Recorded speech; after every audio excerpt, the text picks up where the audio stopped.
Assalamualaikum warahmatullahi wabarakatuh.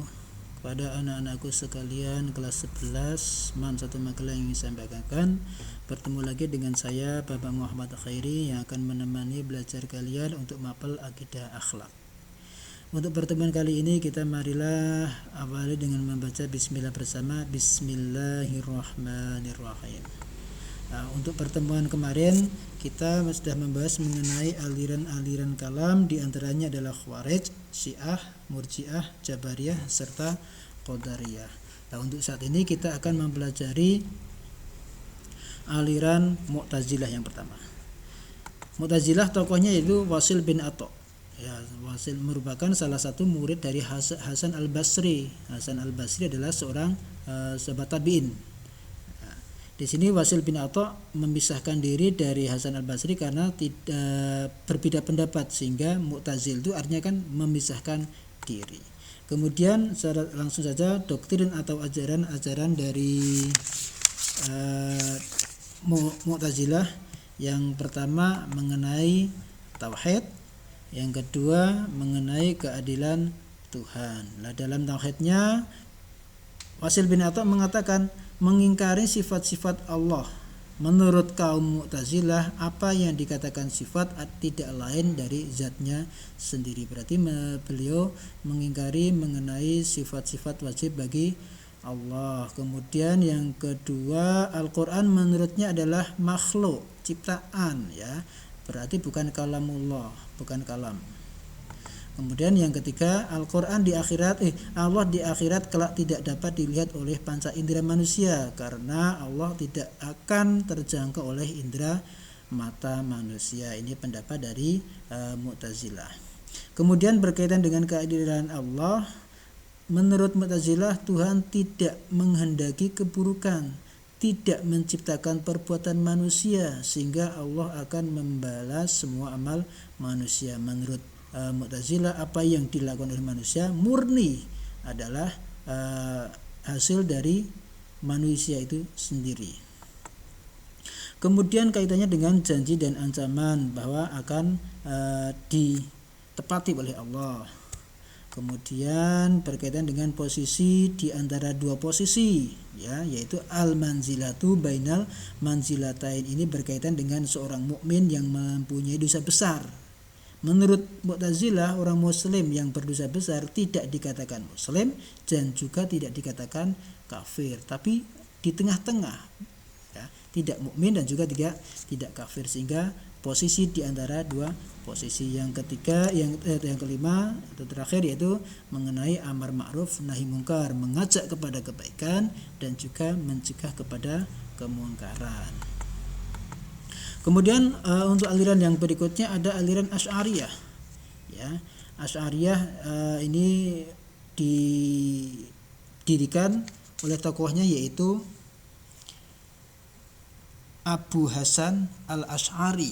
Ya, kenapa kok dinamakan Asy'ariyah disebut juga Ahlus Sunnah wal Jamaah? Kenapa Ahlus Sunnah? Karena mengedepankan dalil dalam berargumentasi, yaitu berdasarkan dalil Al-Quran maupun hadis. Kemudian wal jamaah karena banyak sekali pengikutnya, sehingga dinamakan Ahlus Sunnah wal Jamaah, faham dari Asy'ariyah tersebut.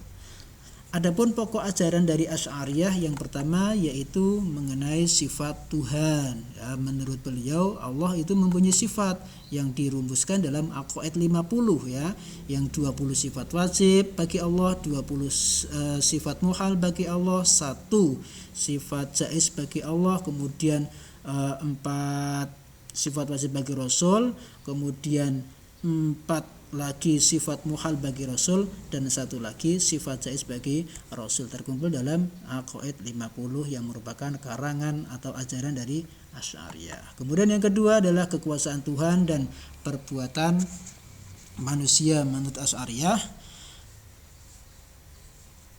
ini di tengah-tengah antara pendapat Jabariyah dan juga Mu'tazilah, ya, yang kalau Mu'tazilah mengatakan manusia itulah yang mengerjakan perbuatannya, sedangkan Jabariyah Allah lah yang menciptakan perbuatan manusia. Kalau menurut Asy'ariyah mengambil jalan tengahnya, yaitu manusia tidak berkuasa menciptakan sesuatu, tetapi berkuasa untuk memperoleh kasab dari Allah, untuk Berarti manusia itu mempunyai kewenangan untuk memilih, ya, bisa memilih.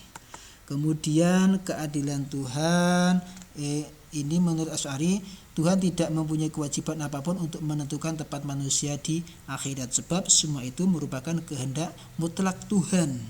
Sebab Tuhan Maha Kuasa atas segalanya. Ini tidak ada campur tangan manusia. Kemudian melihat Tuhan di akhirat. Ini berdasarkan surat Al-Qiyamah yang bunyi seperti ini, wujuhu yauma idzin nadhirah ila rabbiha nadhirah, yang artinya wajah-wajah orang yang mukmin pada hari itu berseri-seri kepada Tuhannya lah mereka melihat. Sehingga menurut Asy'ariyah besok di akhirat Allah dapat dilihat. Berbeda dengan pendapat Mu'tazilah tadi.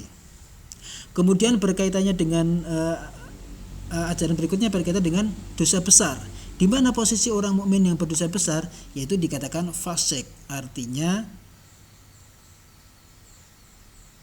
orang mukmin yang melakukan dosa besar itu diserahkan kepada Tuhan. Apakah Allah mau mengampuninya dan memasukkan ke surga ataukah mensiksanya, itu adalah urusan Tuhan. Kemudian yang berikutnya aliran Maturidiyah. Ini merupakan kita sebagai orang Ahlus Sunnah wal Jamaah itu berdasarkan Asy'ariyah dan juga Maturidiyah. Untuk kalian ketahui, Maturidiyah ini tokohnya yaitu Abu Mansur Muhammad bin Muhammad al-Maturidi yang lahir di salah satu kota di Samarkand, ya. Kotanya namanya kota Maturid. Untuk ajaran Maturidiyah diantaranya berkaitan dengan kewajiban mengetahui Tuhan. Nah, ini ya, diantaranya mengetahui sifat wajib bagi Tuhan, sifat muhal bagi Tuhan, dan lain sebagainya yang seperti dirumuskan oleh Asy'ariyah. Kemudian yang kedua berkaitan dengan kebaikan dan keburukan menurut akal.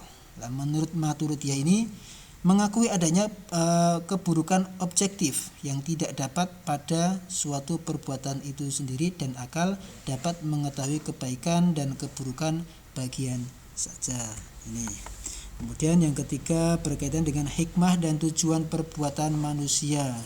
Di sini menurut Maturidiyah,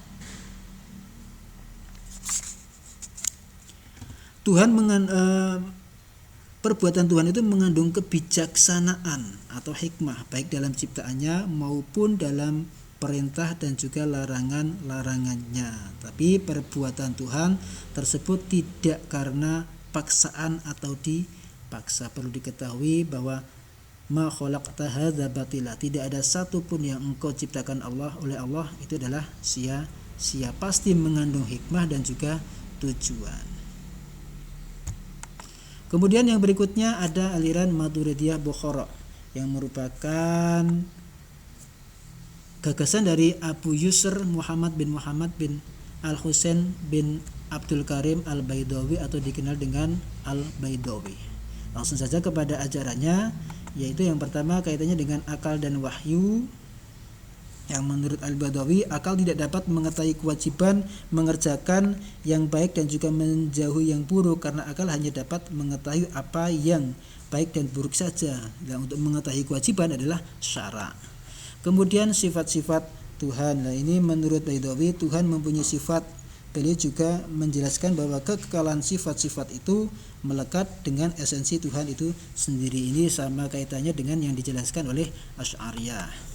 Kemudian kalam Allah. Nah, menurut Al-Baidawi, Al-Quran adalah kekal diciptakan, yaitu kalam Allah, ya, adalah sesuatu yang berdiri dengan zatnya. Artinya Al-Quran itu bukan makhluk, berbeda dengan pendapat dari Mu'tazilah. Al-Quran menurut Maturidiyah adalah kalam Allah.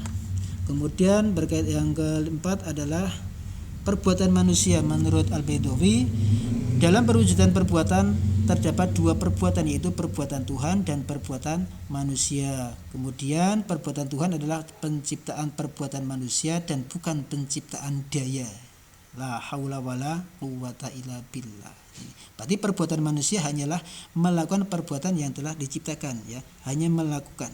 Berarti Allah itu hanya menciptakan perbuatan tapi tidak memberikan pilihan. Berarti manusia hanya bisa memilih sendiri.